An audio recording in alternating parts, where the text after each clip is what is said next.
I loved how you asked, well, what was Apollo 13? Anybody know what Apollo 13 was?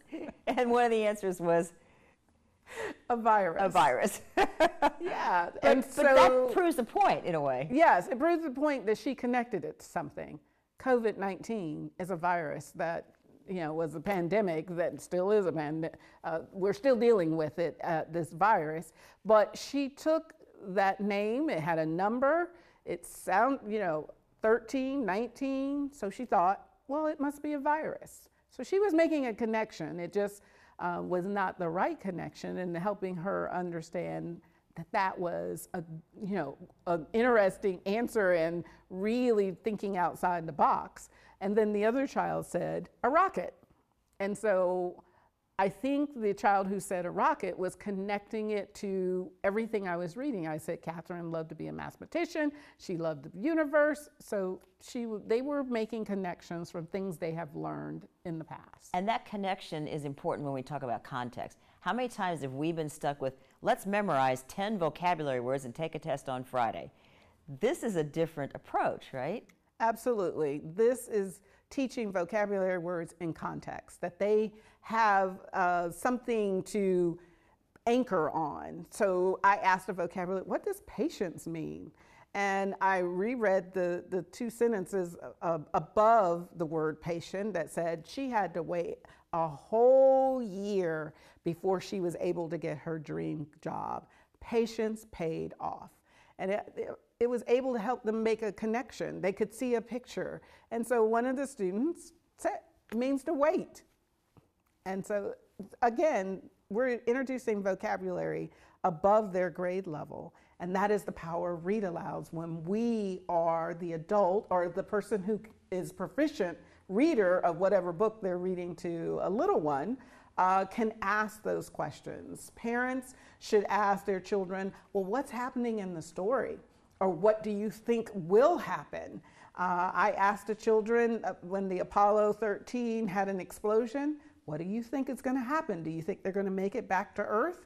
Most of the students said yes, but we had a couple that thought, no, it's not going to make it back. And so it's building that anticipation and allowing students to see not the words, but visualize what those words mean. And you're really teaching the brain these vocabulary words in context. Yes. And that's powerful. Yes, and the brain will hold on. They'll make a connection, just like the little girl made the connection with the virus, but it wasn't the right connect, but she heard a word and a number.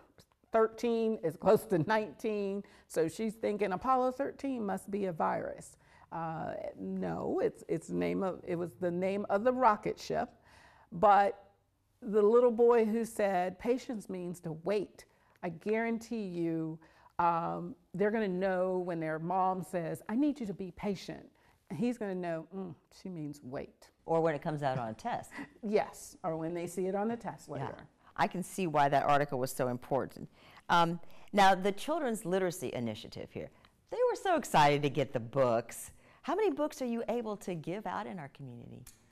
Well, it really depends on what is the initiative. Last week was Read Across America, and we were in Philadelphia at the public library, and we gave out over 120 books to families with babies all the way up to middle school students in celebration of Read Across America.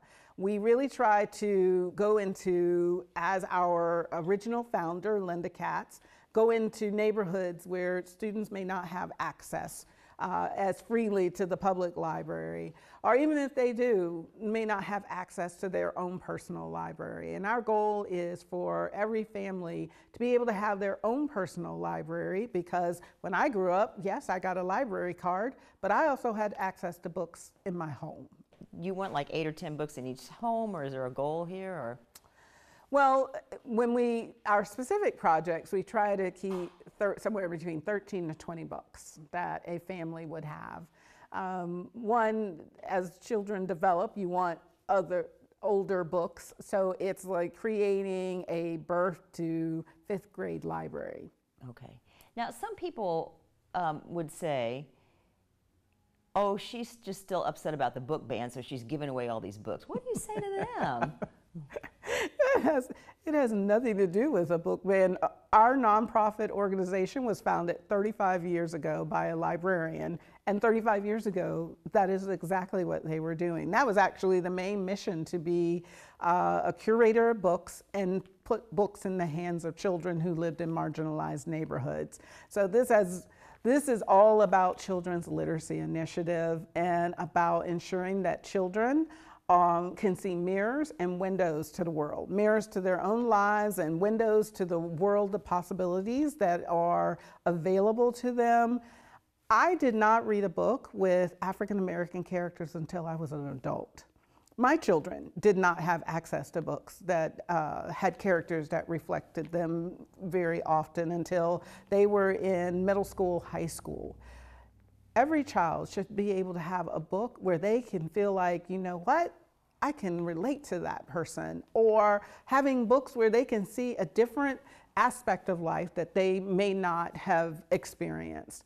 Books are for everyone. And book banning is a political issue. It is not an issue to ensure that every child can be celebrated and valued and become a proficient reader. And then some people would argue, well, what difference does it matter what color the characters are in a book? Because we've all read all these books forever and people love books, and why should everybody care? Because representation matters. I did a TED Talk and I talked about how having an African American teacher for just 1 year reduces greatly the likelihood of a child dropping out of high school and increases the more likelihood that they will go off to college. Everyone needs to know that their life has meaning, and sometimes our lives, meanings of our lives come through books. And if you have the opportunity to read a book about a character that resembles your life or resembles you, then it may help you have a different perspective about the world. When you read about other characters that are of a different ethnicity, it gives you an opportunity to, again, have a different perspective about the world. I was very fortunate to live overseas for most of my childhood. My father was in the Air Force, and we learned so many different traditions and cultures. I could speak 2 languages, and it gave me a greater appreciation for being an American. And most children, unfortunately, don't have access to that type of lifestyle, but books allow them to travel the world. It allows them to see their neighborhood, their state, go all across the globe, and gives them an opportunity to build perspective about things that happen that maybe they don't understand, things that they have no control over. It helps them with social emotional issues. Books just open the doorways to so many paths for our children. And I was going to ask you that. You brought that up, social and emotional issues. I believe you said in the TED Talk that when you were working on changing the names of the Confederate schools, 6 schools in Duval County named after Confederate soldiers, changing over to respectable people, you said you got death threats. Was there something in your literacy background or just in your own character? How'd you deal with that? Well, there's one book that I relied heavily on, and it's called the Bible. And it was scriptures from that book that helped me get through what I considered a dark time. And it was also the support of many members from this community. I had the support from the sheriff's office, the support of my husband. Many people would, say very kind things to me and support me through that time of receiving death threats and emails and letters that were not saying kind things about me or my family. And it was a time that I really saw the positive about Jacksonville, because many of the letters or information I was receiving wasn't even local, I believe, but The fact that this community stood behind me and supported that initiative speaks volumes about where Jacksonville is today. And I'm eternally grateful, and that even that situation really helped build my character and made me stronger as a superintendent, and for many days of other controversies that would come about. It really helped me. Did the sheriff's office provide officers to guard your house? Duval County Public Schools has its own school police, and they did provide protection for my family and I during that time. You've been scared. Were you scared?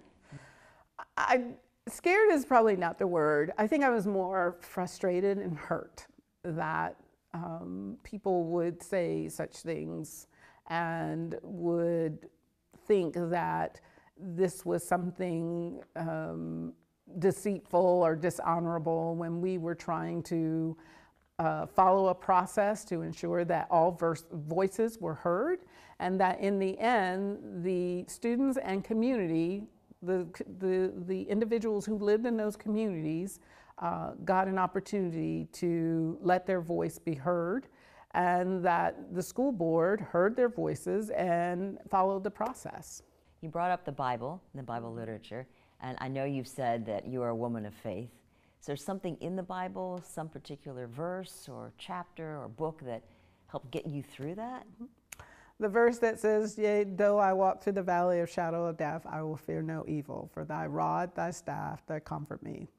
That verse was said many times in the privacy of my car, my home, wherever I was, to remind me that whatever I'm going through, I'm not alone.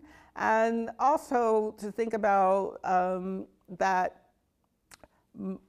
my issue is not uncommon in that other people are going through their own personal crisis. Mine just happened to be at that time about changing 6 school names. Someone is dealing with cancer. Other people are dealing with financial woes. And so, and my TED Talk, I talk about how my son was diagnosed with leukemia. And it was from that experience that kind of lifted me to a space where nothing is that bad that you can't get through it. When you think about your child laying in a hospital bed and not able to do, and I couldn't do anything, his father couldn't do anything for him, it was only that we had to put our trust in a higher power, into God and the doctors, to ensure that they would cure him of leukemia. And so when you go through things like that, there's so many things that I won't allow to really steal my joy or upset me to the point where I feel like I can't function. I remember Nelson Mandela said, "I am the captain of my soul." I've never forgotten that. And you find yourself on your knees just, please, please, please, God, heal him? Mm-hmm. Yeah. I was saying that many times. Yeah. How's he doing now? He is 34 years old. Oh, wow. He lives in Los Angeles, oh, and yes, he's an amazing young man. You know, there are many times when I look at him and I just think, thank you. Mm-hmm. Just thank you, God. Those are big words. I know. Yeah. They're huge. They're huge words. You were talking about some of the things from this research you gave me, a couple things to read, and trying to get they said young disadvantaged black students with black teachers for about a year would help the dropout rate drop by 40%. And how do you see this combating the guns, the violence, the shooting? I mean, it just seems like it won't stop. It just seems like every night on the news, somebody else has been shot, and people try to come up with solutions. And I've been here for all these years, and nothing really seems to stop it. You know, I don't have all the answers, and I know for a fact there's not a silver bullet, no pun intended, that's going to fix what is happening in our neighborhoods today. But when you let young children know that they are valued and appreciated, they themselves start to see the brilliance in themselves. They start to figure out, you know what, I deserve that book. I didn't, every one of those children went and like just directly picked up their book as if that book called me and I now own it. We really have to figure out what can we do as a community, and for myself, as a nonprofit that focuses on literacy, this is our way of contributing by making books accessible, by allowing children to see there are so many paths you can take. And as you said, when you're the captain of your soul and you can read, you are liberated to choose whatever path you desire for yourself. So how do we get out of this political boiling pot about the book bans? In other words, if Governor DeSantis were sitting here right now and somebody said to you, he has a little bit of time to talk with you, Dr. Greene, what would you tell him to convince him about what you're doing? Well, all I would say is that every child deserves to have books that reflect themselves as well as the world at large. We want our children to be literate.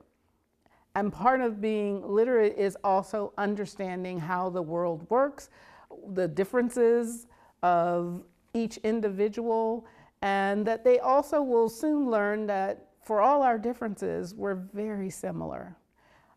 We have one of the books in children's literacy called The Lion and the Bird. And it's about these two animals. A lion normally would eat birds, but the lion saw the bird was hurt and came to the bird's aid, and the lion started missing the bird because of how the different things that he got from being around the bird. And in the summer, the bird came back and they got to visit again. The gist of that book for little first graders is that, you know, you can be friends with someone who doesn't look the same as you do. And you can be kind to that person, even if others are telling you not to.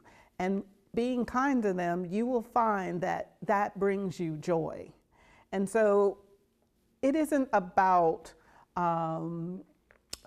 whether we agree politically on a decision or policy. It is about ensuring that we have children who can see themselves and that they deserve to be able to choose a book with their parents to decide what the book they want them to read. And once they choose that book, as educators, we need to ensure that we teach them how to be literate so that they can read that book and choose their own path. So do you think that sort of philosophy can just erase or get rid of or push aside the criticism from Tallahassee onto Duval County? For Roberto Clemente, for all that whole mess, is that a misunderstanding? Can you get past that? Well, I am past it because I'm retired and I'm focused on Children's Literacy Initiative, focused on providing access to books, providing professional development for teachers and leaders so that they can infuse high quality literacy instruction and culturally relevant pedagogy. So I cannot determine what the governor or the commissioner has concerns about Duval because I'm no longer the superintendent. But I will continue to support the children who are in this community anytime that I can provide books to organizations. I try to provide books anytime I can have an opportunity to read to children. I will read to children. My part is about supporting this community, where it is right now and where I hope it will be in the future. And literacy is a big priority, not only for the school district, but also for the mayor and this community. And my only goal is to contribute in the best way that I know how. Well, you said in the TED Talk, this stood out to me, you said, even when a challenge and degradation came from the local to the highest levels of government in the state, I told myself it was still worth it. What type of degradation are you speaking about there, and how did you overcome that? Well, many things happened over the last year, and receiving, like I said, I received death threats. I received letters indicating, you are required to do something. The degradation comes from the state of where we were last year, and I was actually speaking also in my former school district. It's a lot that women leaders have to take on when they are in high leadership roles, such as being the superintendent of schools. And it didn't matter what came my way. I told myself this is worth it because representation matters. Children, whether they look like me or don't look like me, need to see that the person who is at the highest seat for the school district cares about them and is going to fight for them, is going to be an advocate for them. And I always tried to do it in a positive way. I have never stated negative words about anyone. My goal was always to show that you can lead through grace and knowledge and compassion, and you'll still be a better person for it. I hope that Duval County Public Schools is a better school district because I was there, because I was a part of Team Duval, and that's all I can ask for. I want to talk about some of your accomplishments and how you've learned from them, and you're working with the Children's Literacy Initiative because of what you've learned from those. First, though, you mentioned the demeanor or your character, grace. I think that's a good word. You have such a calm demeanor. And so let me use the word patience from today. How do you have patience with everybody who keeps saying to you, well, were you ousted? I have great patience, and I don't need to, in reality, I don't need to have patience. I have moved on to be in another wonderful role as CEO, and for me, the only thing I want for Duval County Public Schools is for them to move forward. They're in the process of hiring a new superintendent. I hope that they can find that person who can take the work on to the next level, because it's never designed, there's no job that's designed for you to have for eternity. Jobs are designed so that you can leave something for those who come behind you. I hope that I've left enough of a mark that their new superintendent can pick it up and take it to the next level. Is there anything you can say in brief to close that chapter and close that question so nobody ever asks you again, were you ousted? I don't know that there's anything I need to say. If they still wonder about it, I think they have more of an issue than I do. And let me ask you about these accomplishments, so many of them. I wouldn't be able to read them all, but they're significant. I mean, the graduation rates that you worked on and succeeded to raise, the voter referendum to build new schools, the pandemic. How many days did you have to plan an entirely new system? Not very many. Not very many. I mean, how you ever did that? Well, it was because of amazing. Team Duval. It wasn't. Well, I know it you're was not. Because of the team. Well, you're not going to soak in all the glory. I know, but my gosh, what did you learn from all that to make this effort succeed? Some people would have just flipped out and gone, ah, No, again, it all starts with your own background and your own experience. To, like I said, for a son to have cancer and to go through that ordeal, which was over 3 years of chemotherapy and hospital stays, again, things start to look, you know what, if I can get through that, I can get through anything. Yes, the pandemic, it's bad, but as a team, we knew our timeline. We knew that school was going to open up in a week, and we needed to be ready. And it was all hands on deck.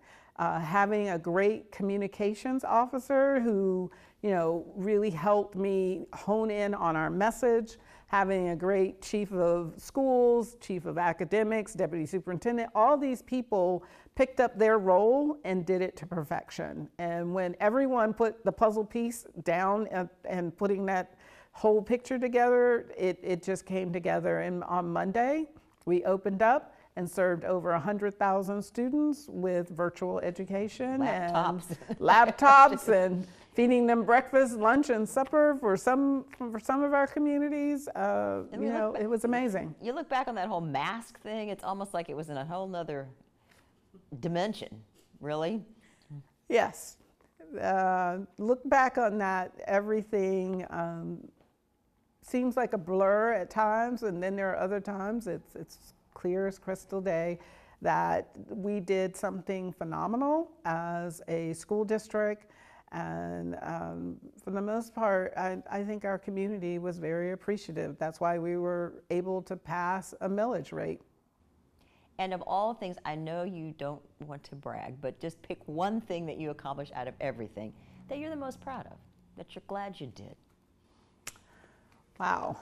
It's a hard question. Yeah, it's a hard question. I think just the things that we put in place for this school district to have the best opportunity to thrive, for 5 years, had the highest graduation rates over the last 5 years. And I hope that now, like I said, the new superintendent, I need you to take that to you having the highest graduation rates, because it means that a foundation has been left behind for you to take whatever pieces you feel will work best and take the school district to the next level. But probably my number one thing is being chosen as Superintendent of the Year for the state of Florida in 2021. People said to me, we lost a gem. And then the question comes up, what could have been done to keep her?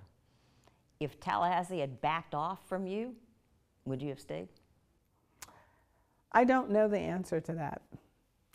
The only answer I have is that I am in a wonderful place. I love my time with Duval County Public Schools, and now I'm the CEO of Children's Literacy Initiative, and I just couldn't be happier. The candidates for your job, they didn't get to appoint someone or choose someone when they wanted to because there weren't enough qualified candidates. I'm sure that must worry you when we talk about that in perspective for education. Yes, it is going to be a challenge in today's environment to hire what I would say as a veteran superintendent, someone who currently is a superintendent or was most recently a superintendent. The job is a lot tougher than it was when I started 9 years ago. Why is that? And it's just all the changes.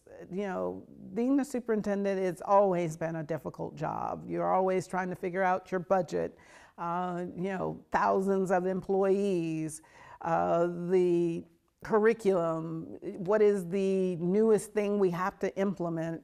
It always has been a difficult job. And you also have your school board, and if you're a board of 5, you have 5 individuals that are your boss, and a board of Duval, you have 7 individuals that's your boss. So it's a tough job, but now with all the changes, the pandemic, the impact of the pandemic that has had, students struggling with social emotional concerns, adults struggling with social emotional concerns.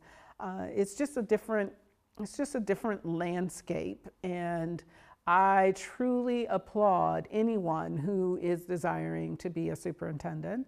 And I coach superintendents or first-year superintendents, and some of the things I share with them is, as we talked about, patience. Learn that word and really lean into finding a way to take care of yourself so that you can have the patience to deal with the issues that will come before you.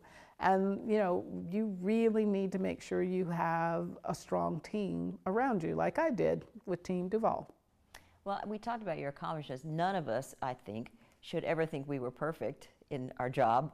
So was there something, if you could take it back, a decision you made maybe, or something in hindsight, that's 2020 now, that you would have done differently? I'm sure there's something, there's always something you could have done differently, but if we're asking my overall career, there wasn't probably nothing I would have done differently, because I may have ended up in a different place than where I am today. Let's talk back about the available candidates. I wrote down the statistics you had given about leadership, the decreasing number of black female superintendents, 13,728 superintendents nationwide today in public schools, 14% of whom women, and of that 14%, 1.4% African American, which you say is about 198, doing your math there. Yes. About 5 years ago, it was 3%. So in your words, you said we are going in the wrong direction. And those are really shocking statistics. Is there a solution to that? Well, it's a challenging solution. It is mentoring, reaching out to qualified candidates that are lower in the ranks, trying to encourage them to follow that path of superintendency. It's not the easiest road to get from wherever you are to the seat of superintendency. So there's not a simple answer to that. It just requires the desire for board members, community members to be open to, one, a woman superintendent, and then a woman of color to be the head of that organization. Do you think you took extra heat because you were a woman of color as a superintendent? Oh, yes. Yes. The rules are not the same. The rules are not the same for men or women. If just being a female, the rules are different. Being an African American female, yes, the rules are very different, and women have to understand that, and you have to be prepared to understand the things that will come before you and the best way to handle those situations, and ensure that, one, that if you keep your measuring stick of what would I want for someone to do for my child, or what would I want for someone to do for my husband or for me, I use that as a measuring stick, and that has worked very well for me. That in the end, we are all people, and we all are human, we have emotions, and for me, humanity wins at the end of the day. And I try to always use that as my measuring stick when being put in difficult situations, or being in a situation where I feel like the issue isn't about that, it's really about I'm a female, and I'm an African American female. Let me give you a chance to talk directly to parents. Let's imagine there's a parent who watched you read in the story and thought, well, she's doing a great job, but they don't feel that secure. Maybe they didn't do very well in school. Maybe their reading scores weren't so great. Maybe they don't know vocabulary they feel like they should know. And you're talking directly to moms and dads right now and grandparents. What do you want to say to them?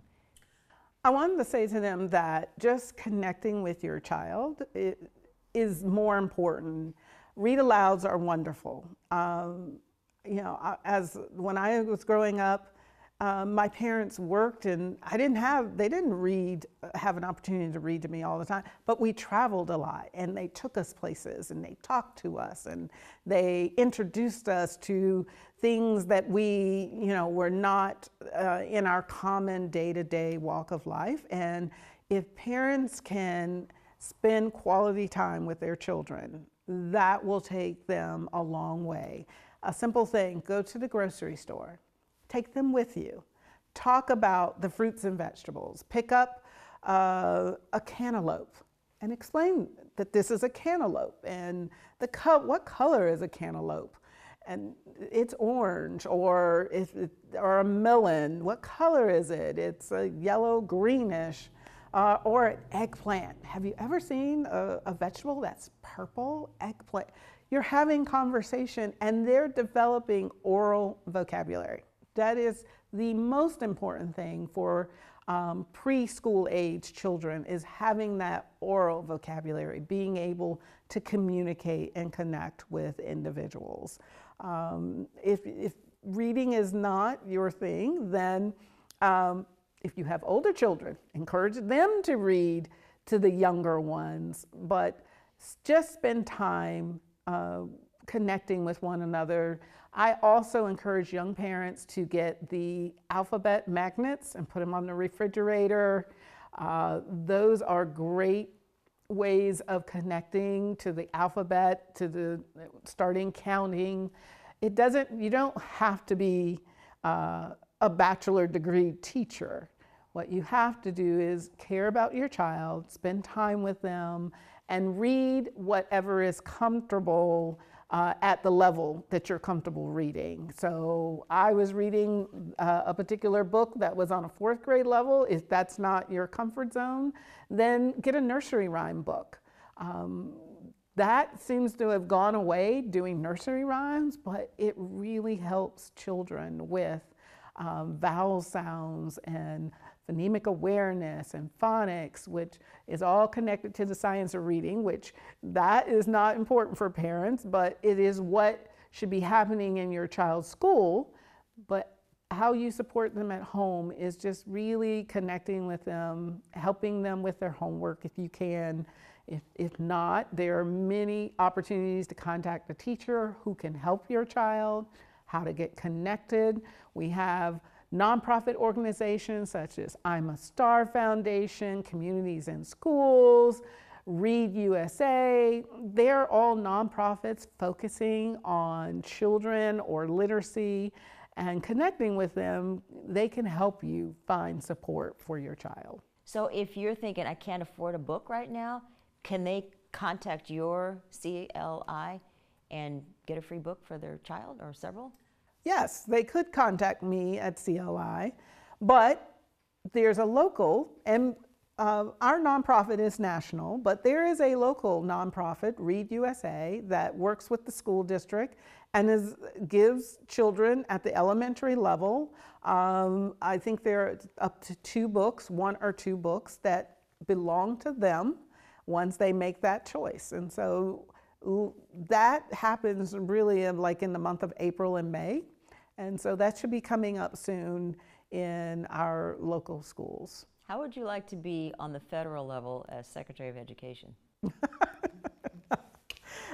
Right now, that is not in my dream pattern. You know, as I think about what I want to do with the rest of my life, I am just really excited about interacting with children through Children's Literacy Initiative, and really helping teachers and administrators with understanding the science of reading and culturally relevant pedagogy to support Black and Latinx children. And so right now, that is my #1 priority.